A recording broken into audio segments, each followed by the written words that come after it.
Hello everybody, hope you're all doing well. Welcome back to more esports news and most breaking news out there. Tfue has now responded, that being Turner, to the FaZe Clan in a lawsuit case, and ever since then, well, it's gone into turmoil. If you guys have not seen the video, I'll show you guys a few quick clips. The most important ones, it's actually Tfue taking back most of his allegations about illegal gambling, underage drinking, and all of the stunts with this clip as well. All the stuff about the gambling, the stunts, the drinking, I told my lawyer I did not want that in there, and he will do exactly just that. He will take it out. So that is no worries.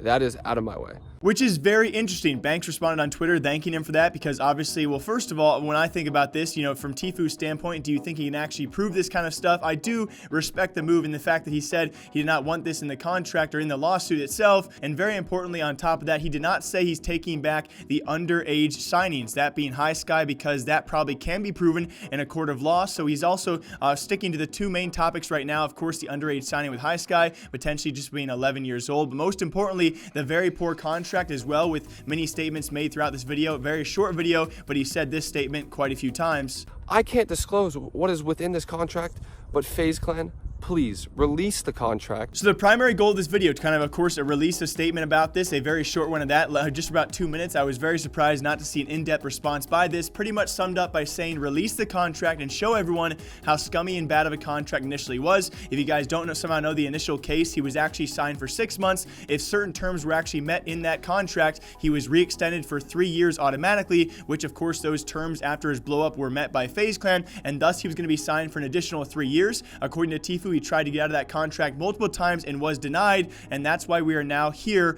where we are. But on top of that, we also apparently have the contract being leaked within hours of this video being posted. And if you think that is suspicious, yes, it certainly is. We have seen this many times in the past as a legal tactic of you post your response and then you say, according to the blast who actually leaked part of the contract, a non-FaZe source has leaked the contract. Although if you guys are suspecting what I'm suspecting, yes, it very well might have been Tfue and his legal team leaking the contract to get a jump on it and of course show exactly how bad this contract was. So I'm not going to worry too much about the details about whether it was Tfue who leaked this, because it would be easy enough for him to do so. But it does kind of suck if that is true, because FaZe Clan seemed fully willing to also release the full contract. I'll be breaking down the full thing for all of you guys in a separate video, that being piece by piece of how bad this contract was when the official release is made. But with this being said, the blast has actually shown us a sneak peek of the current contract, and it is still equally bad, or as I guess even worse than I expected. So we look down at the compensation section where it clearly states, and we see this, 80% of prize winnings do go to Tfue or Turner, which is great. That was the one thing that Banks seemed really willing to clear up, which he did.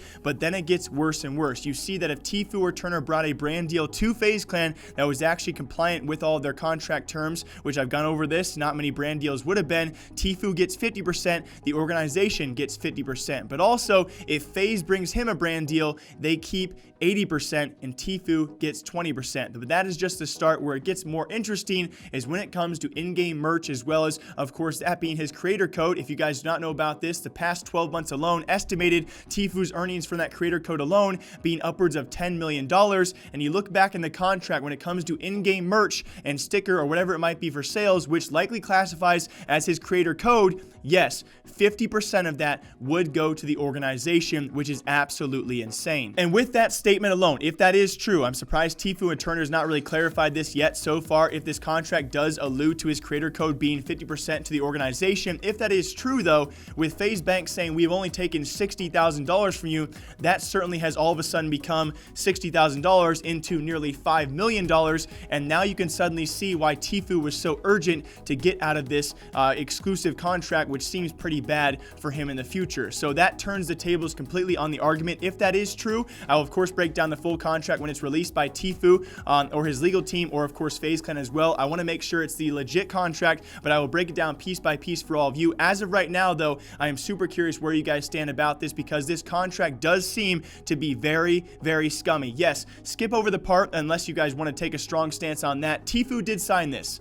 Turner did sign this contract, therefore he must legally abide by that. But would he have ever guessed that FaZe Clan would be potentially taking millions and millions of dollars off of his table? I highly doubt that, and it's certainly a very scummy thing to do. If that does all line up, I believe it would for his creator code, and who knows what other dollars they could be taking off the table that FaZe Banks had no idea about. And again, other things to touch on in the future as well. If this does still go to court, we have a very, very bad contract, a breach of contract. We're not really sure if other allegations are going to be taken out of the lawsuit that Tfue did mention, which would very, very much violate California code law. And then you have the whole other argument about the underage signing of High Sky, which does break many labor code laws unless they had all of the right backing for that, which I do not believe they did based off the evidence we have seen so far. There are still a slew of allegations out there. Hopefully you guys can stop by sometime soon as we break down the entire contract once it is officially released. As of right now, though, the tables have certainly turned back in Tfue's favor, and this story does continue. I hope you guys all enjoy. I'll see you all back here sometime soon. Until then, take care.